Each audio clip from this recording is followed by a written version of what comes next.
all you have is a potato and an onion and some oil, you can make this delicious recipe that will go perfect with breakfast, lunch, or dinner. So to start off, we're going to wash our potatoes carefully with cold water and white vinegar. I let it soak for a while because potatoes grow in the ground and we want to get that dirt off. I absolutely use a veggie scrub brush to scrub the surface of my potatoes to dislodge any dirt that may be on it, and then rinse it under cold water. After carefully rinsing off your potatoes, you want to make sure you thoroughly dry them off because we're going to be sauteing these with the skin on.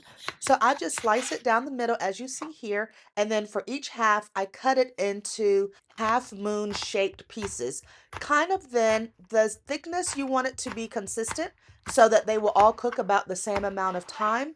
And I had just about a half of a yellow onion, so I'm cutting that into the same shape and thickness as my potatoes so it will cook evenly as well. There I have my potatoes and onions.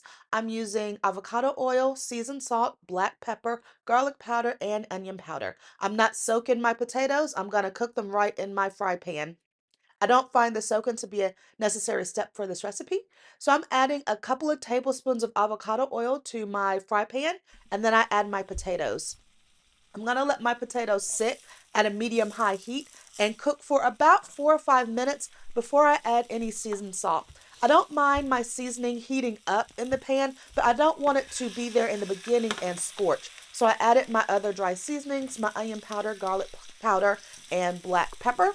And I'm just letting it cook on that first side. After 8 or 9 minutes cooking on the first side at a medium to medium high heat, I turn my potatoes with my tongs and look at how beautifully golden that first side is. It is softened in the middle, and after it cooks on the second side for 2 or 3 minutes, I toss in my onions to cook, and I taste the potato at this point to see if it's as tender as I like and to see if I need it to add more seasoning. You can also add more oil if you feel like your potatoes are sticking. And in total, I fried my potatoes for about 13 to 14 minutes on a medium high heat. I did the same process to cook my second batch of potatoes and onions. And once that second batch was nearly done, I added my first batch back to the pan.